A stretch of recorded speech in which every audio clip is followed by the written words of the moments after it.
ویسے تو ہم امام مالک کو بھی ان سے بڑا امام سمجھتے ہیں، کیونکہ امام مالک حدیث کے بھی امام تھے، فقہ کے بھی امام تھے۔ امام حنیفہ سے اگر کمپیئر کیا جائے ان کے زمانے میں امام مالک ان سے بڑے امام تھے، اور امام مالک کے پوتا شاگرد ہے امام حنیفہ۔ جی امام مالک کے شاگرد ہیں امام محمد۔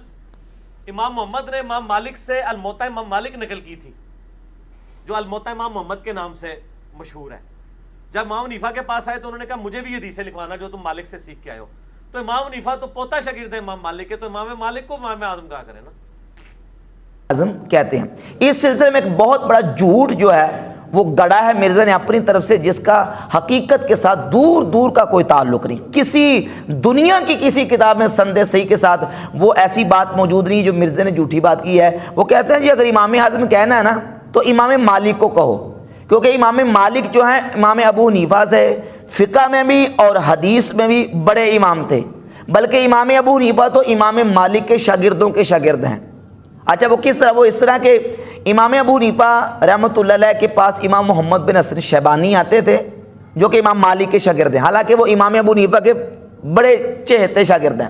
کہتے ہیں جی وہ امام مالک سے احادیث سن کے آتے تھے امام محمد، اور وہ امام ابو حنیفہ کے پاس آتے تو امام ابو حنیفہ ان سے کہتے کہ جو امام مالک سے حدیثیں سنی ہیں مجھے بھی سناؤ، تو پھر ان سے وہ احادیث لکھ لیا کرتے تھے۔ تو اس اعتبار سے امام ابو حنیفہ امام مالک کے شاگردوں کے شاگرد بنے۔ لا حول ولا قوت الا باللہ۔ ایسا بدترین دنیا کا جھوٹ ہے کہ جس کا حقیقت سے دور دور کا کوئی تعلق نہیں ہے، اور پھر آپ خود یقین کریں گے کس طرح کا جھوٹ ہے۔ مثال کے طور پہ دیکھیں، اس کی میں وضاحت کرتا ہوں کہ امام محمد بن حسن شیبانی رحمۃ اللہ علیہ ان کی سن ولادت ہے 132 ہجری، 132 ہجری۔ امام ابو حنیفہ کی سن وفات ہے 150 ہجری۔ امام ابو حنیفہ رحمۃ اللہ علیہ کی وفات کے وقت ان کی عمر تھی 18 سال، اور یہ امام ابو حنیفہ کے شاگرد ہیں۔ 14 سال کی عمر میں امام اعظم ابو حنیفہ رحمۃ اللہ کی بارگاہ میں شرف تلمذ طے کرنے کے لیے آئے۔ 14 سال کی عمر میں 3 یا 4 سال امام ابو حنیفہ رحمۃ اللہ کے پاس پڑھا، اور جتنی دیر امام ابو حنیفہ کے پاس پڑھتے رہے اتنی دیر کسی اور کے پاس نہیں پڑھا۔ 150 ہجری میں امام ابو حنیفہ رحمۃ اللہ کا وصال ہوا۔ اس کے بعد قاضی ابو یوسف رحمۃ اللہ کی شاگردی میں آگے ان سے پڑھنا شروع کر دیا، اور پھر عرصہ گزرتا گیا۔ تقریباً 8 سال بعد 158 ہجری میں ابو جعفر منصور کے مرنے کے بعد جب خلیفہ مہدی وہ سلطنت کا حکمران بنا، خلیفہ مہدی کے دور میں امام محمد رحمۃ اللہ مدینہ شریف گئے، اور امام مالک سے پہلی ملاقات انہوں نے خلیفہ مہدی کے دور میں امام ابو حنیفہ کے وصال کے تقریباً 8 یا 9 سال بعد کی ہے۔ یعنی امام مالک سے پہلی ملاقات ہی امام ابو حنیفہ رحمۃ اللہ کے وصال کے تقریباً 8-9 سال بعد کی ہے۔ تو اب یہ جو بات ہے کہ امام مالک سے حدیثیں سن کے آتے امام ابو حنیفہ کو لکھاتے، یہ بات لاجیکل سمجھ آتی ہے؟ تو یہ بدترین جھوٹ ہے جو امام اعظم ابو حنیفہ رحمۃ اللہ کے حوالے سے گڑا گیا ہے۔ اب پھر 3 سال امام محمد رحمۃ اللہ علیہ امام مالک کے پاس رہے، ان سے علم حدیث مزید حاصل کیا، اور پھر واپس آئے۔ اور اس سلسلے میں ایک اور بات کروں کہ حقائق کیا کہتے ہیں۔ یہ جو کہتے ہیں امام ابو حنیفہ امام مالک کے شاگردوں کے شاگرد تھے، حالانکہ حقیقت یہ ہے کہ امام مالک رحمۃ اللہ علیہ خود امام ابو حنیفہ رحمۃ اللہ کی کتابوں سے استفادہ کرتے تھے۔ اس میں ایک حوالہ پیش کرتا ہوں، یہ امام شافعی رحمۃ اللہ کی کتاب ہے کتاب الام، کتاب الام کی جلد رابع، اور اس کا صفحہ نمبر ہے 267۔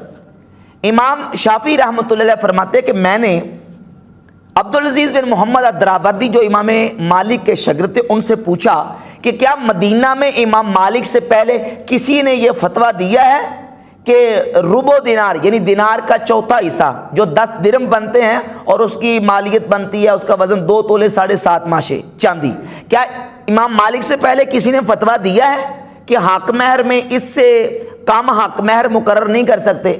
تو امام دراوردی جو امام مالک کے شاگرد ہیں وہ کہنے لگے کہ نہیں، امام مالک سے پہلے یہ کسی نے فتویٰ نہیں دیا۔ اچھا اگلا جملہ قابل غور کہتے ہیں قال الدراوردیو اراہ اخذہ عن ابی حنیفہ تھا، امام دراوردی کہتے ہیں کہ امام مالک نے یہ جو فتویٰ دیا ہے میرا خیال یہ ہے کہ یہ فتویٰ انہوں نے امام ابو حنیفہ سے لیا ہے۔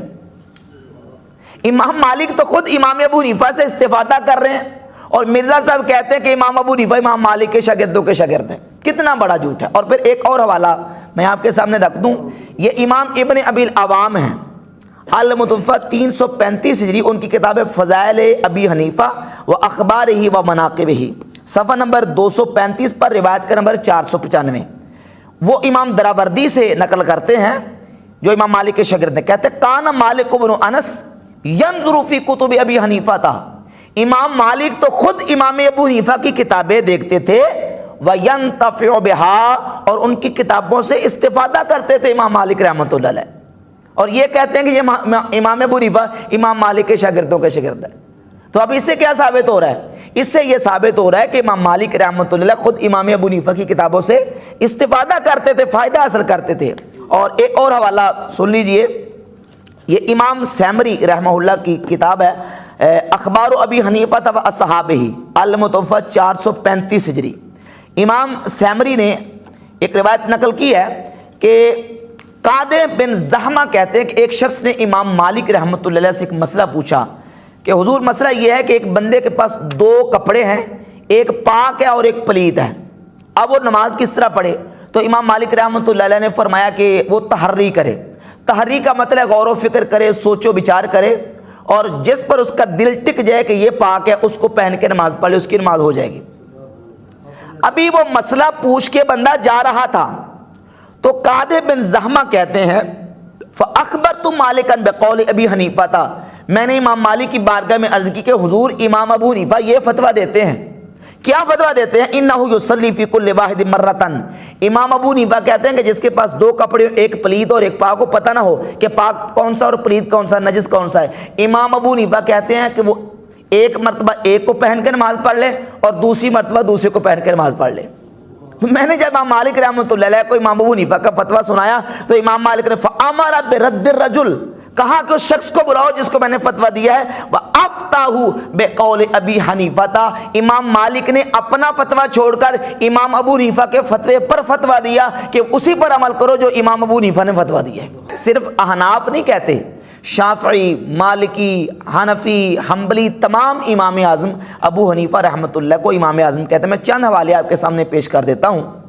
یہ امام ابن الاسیر الجزری ہیں جن کی یہ مشہور زمانہ تاریخ کی بہت معتبر ترین کتاب ہے الکامل فی تاریخ، اور کامل فی تاریخ کی جلد خامس صفحہ نمبر 30 پر یہ وہ امام ہیں جن کو مرزا جیرمی نے لکھا کہ اہل سنت کے بہت بڑے امام، جہاں سیدنا فاروق اعظم کی شہادت کے والے سے اس نے بیان دیا نا مرزا انجینئر نے، تو اس میں وہ کہتا ہے کہ اہل سنت کے بہت بڑے امام، یہ ہے اہل سنت کے بہت بڑے امام ابن اسیر جزری۔ وہ امام ابو حنیفہ کا تذکرہ ان کلمات کے ساتھ کرتے ہیں۔ 150 ہجری میں جو ایان مقدسہ فوت ہوئے تو ان کا ذکر کرتے کہتے ہیں وفی حاضر سنہ مات الامام الاعظم ابو حنیفہ النعمان بن ثابت رحمۃ اللہ تعالی، یعنی 150 ہجری میں امام اعظم ابو حنیفہ رحمۃ اللہ کا انتقال اور وصال ہوا۔ تو کیا لکھا؟ امام اعظم۔ یہ امام ابن اسیر جزری اہل سنت کے بہت بڑے امام ہیں، المتوفہ 630 ہجری۔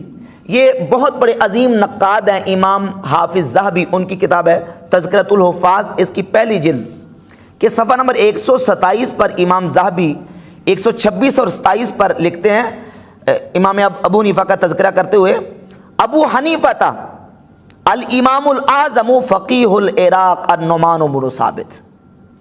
تو حافظ ذہبی نے بھی امام ابو حنیفہ کو کیا لکھا ہے؟ امام اعظم۔ اور یہ حضور سیدنا شیخ عبد القادر جیلانی غوث پاک رحمۃ اللہ کی کتاب ہے غنیۃ الطالبین، جس کی جلد نمبر 2 صفحہ نمبر 85 پر حضور سیدنا غوث پاک سرکار رحمۃ اللہ علیہ جہاں امام ابو حنیفہ کا تذکرہ کرتے ہیں، کن کلمات کے ساتھ ان کا ذکر کرتے ہیں، حالانکہ وہ خود حنبلی تھے، امام سیدنا غوث پاک سرکار حنبلی تھے، یعنی امام احمد بن حنبل رحمۃ اللہ کے مقلد تھے۔ جب ان کا ذکر کرتے ہیں تو کہتے قال امامنا احمد بن حنبل روی عن امامنا احمد بن حنبل، لیکن جب امام ابو حنیفہ کا تذکرہ کرتے ہیں تو لکھتے ہیں ہوا مذہب الامام الاعظم ابی حنیفہ النعمان بن ثابت النعمان رحمۃ اللہ تعالی علیہ۔ امام ابو حنیفہ کا تذکرہ کرتے امام ابو حنیفہ کو امام اعظم کہتے ہیں۔ اچھا، یہ تھے ہمارے علماء اور اسلاف کے حوالہ جات، اور بے شمار حوالے موجود ہیں کہ اسلاف امت نے امام ابو حنیفہ رحمۃ اللہ کو امام اعظم کہا ہے۔